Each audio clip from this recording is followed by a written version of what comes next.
El régimen sirio de Bachar el-Assad ha sufrido uno de los más duros golpes a su cúpula militar, al símbolo de la represión más sangrienta. El pasado miércoles, un atentado suicida en la sede de la Seguridad Nacional, en el corazón de Damasco, acabó con la vida de 3 altos cargos del régimen, entre ellos el ministro de Defensa y el viceministro, cuñado del líder sirio. La guerra civil entre la oposición y los fieles a el-Assad ha llegado a la capital y amenaza con convertir la zona en un auténtico polvorín para Oriente Medio.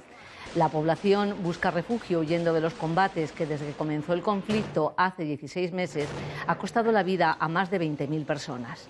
Una situación incontrolable en una región clave para la estabilidad mundial.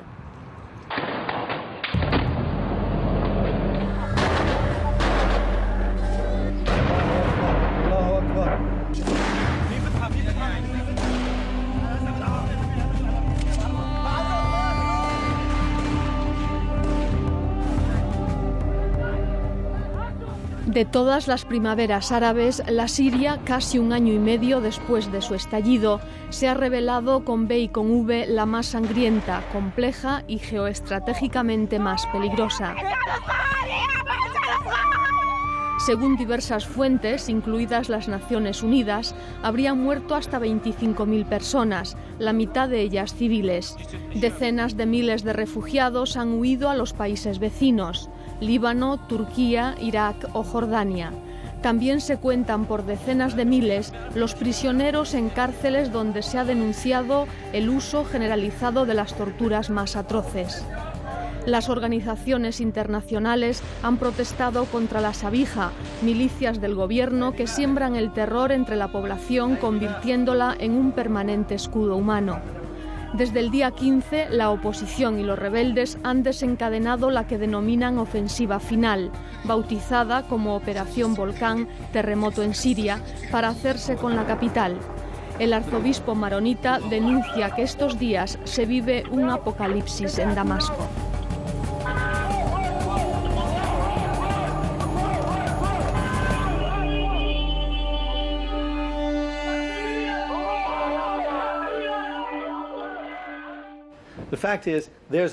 El caso es que no hay mucho que hacer, militarmente, sobre el terreno, y aún menos desde el aire.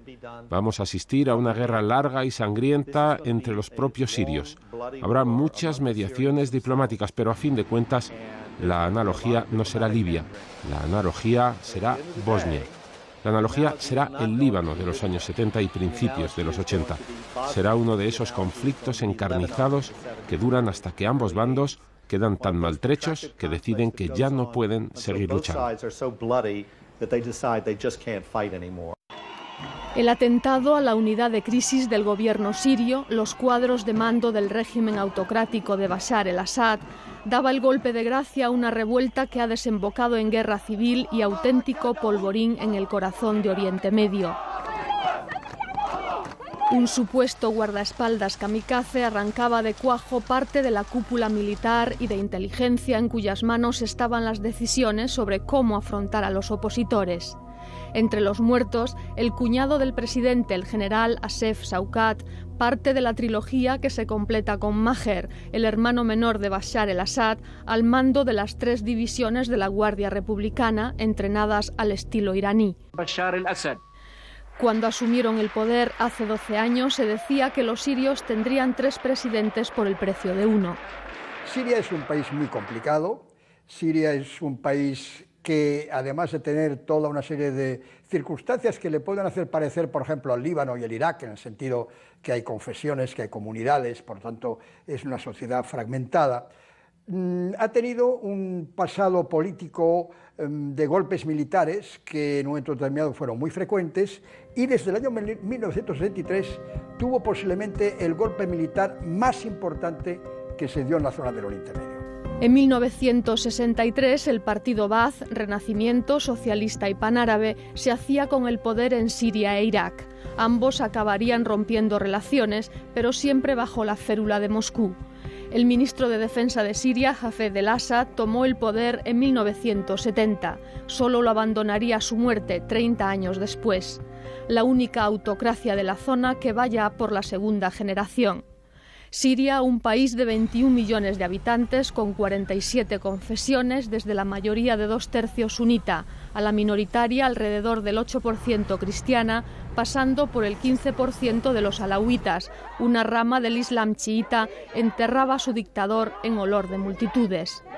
La suya era una herencia envenenada. Antes de morir había iniciado la Infitah, especie de perestroika, apertura y reforma solo en el sector económico. Al principio se vio a su hijo como un posible modernizador, pero la esclerosis de los cuadros del partido único, casi en exclusiva en manos alauitas, como el ejército, no dio sus frutos. Ante todo, no sea que ocurra con Siria lo que ocurrió con Irak, es decir, que todos creíamos, por ejemplo, que el ejército iraquí era tan poderoso, ¿verdad? Yo no dudo que el ejército sirio sigue siendo poderoso, sigue siendo bastante unido, pero yo quiero decir también que en ciertos ámbitos le llaman el ejército de las alpargatas. Bien, con lo cual no quiero decir que el ejército no sea fuerte, pero bueno, vaya usted a saber si a la hora de la verdad las cosas son tan colosales como nos parecen. Una amalgama de grupos conforman la oposición siria al régimen de Bashar el-Assad. Con el volcán de la ofensiva que ha llevado la guerra a la capital, Damasco, un terremoto de operaciones militares ha dejado puestos fronterizos con Irak y con Turquía en poder de los rebeldes.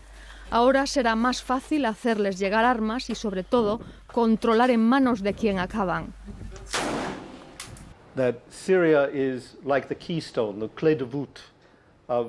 Es cierto que Siria es como la piedra angular de Oriente Medio, al menos de la parte volátil, levantina de Oriente Medio. Viendo los países fronterizos, Turquía, Líbano, Israel, Jordania, Irak, uno piensa, ¿qué ocurriría si todo esto estallara? ¿Qué ocurriría entre estos estados? Y sin contar con la influencia de Irán y Arabia Saudita, que es crucial en el conflicto sirio, el riesgo en Siria no es solo que se desintegre el país, sino que se convierta en una guerra interpuesta entre todos esos estados.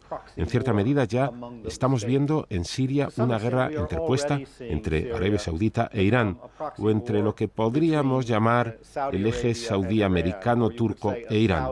Nadie quiere reconocerlo, pero es evidente que esto es lo que se está gestando. Quienes estén a favor, sírvanse levantar la mano. Estados Unidos, Reino Unido y Francia intentan hacer pasar una resolución en el Consejo de Seguridad de las Naciones Unidas que permita intervenir para poner fin a la sangría siria e impedir que la situación se vuelva incontrolable en una región clave para la estabilidad mundial. Pero los otros dos miembros permanentes del Consejo, Rusia y China, aliados de Irán, el gran valedor de los Assad, han ejercido repetidamente su derecho de veto, provocando también una reedición de la Guerra Fría. Los 300 observadores de los cascos azules llevan ya tiempo sin salir de su hotel en Damasco. Los rusos ven Siria como su acceso a Oriente Medio y al Mediterráneo y están muy pendientes de lo que pasa allí. Para los americanos, Siria es un elemento, entre otros muchos, en Oriente Medio, pero para los rusos tiene una importancia vital y no van a renunciar fácilmente. Si entregan a Assad, creen que estarían renunciando a su influencia en el país y probablemente tengan razón. Por eso se niegan. Y así, sobre el terreno, el tiempo solo parece haber conseguido complicar aún más el escenario. Desde la vuelta a Siria de los yihadistas radicales que habían engrosado la resistencia en Irak y que ahora forman parte de la oposición a Assad, hasta los refuerzos de los efectivos de élite iraníes, desplegados con sus socios de Hezbollah en los cuadros y lugares estratégicos del régimen de Damasco.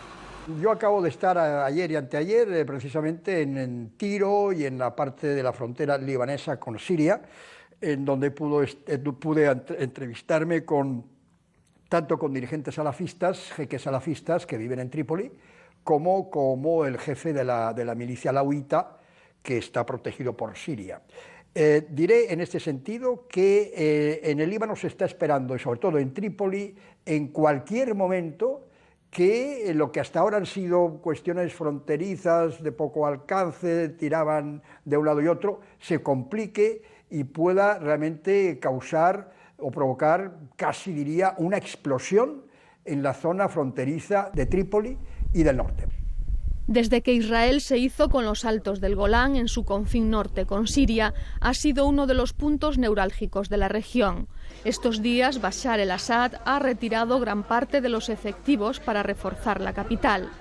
E Israel sospecha que las milicias libanesas proiraníes de Hezbollah están detrás del atentado suicida contra sus turistas en Bulgaria. Estos acontecimientos, unidos al desplazamiento dentro de Siria de su arsenal de armas químicas, agravan más si cabe el potencial de peligro de este conflicto. Israel está adoptando también una política muy prudente porque, claro, todos sabemos que estos años de paz fría con Siria no han sido malos para Israel, ni para Siria ni para Israel. Es decir, el Golán se ha congelado y los problemas se han ido dejando de lado. Que a diferencia de que cuando los hermanos musulmanes han llegado al poder o están llegando al poder por muchas dificultades que nos pongan los militares, la diferencia es que Egipto no es un país central en Oriente Medio y en cambio Siria es un país central. Entonces el tema del Líbano, el tema de Jordania, el tema de Israel, el tema, no lo olvidemos, de los palestinos, y para acabar el tema muy importante de la relación nueva que tendrá que reestructurarse entre Siria e Irán y también, por lo tanto, entre Siria y el Hezbollah libanés. Si se instaura un nuevo gobierno en Damasco, sobre todo uno dominado por los sunitas, lo cual es una posibilidad muy real, que el nuevo gobierno sirio esté compuesto por una de las facciones o grupos afines a los hermanos musulmanes, Israel se encontrará con que los hermanos musulmanes están en el poder en Egipto y en Siria, lo cual influirá probablemente en la política del Líbano y seguramente los hermanos musulmanes también influirán en la situación un tanto inestable de Jordania.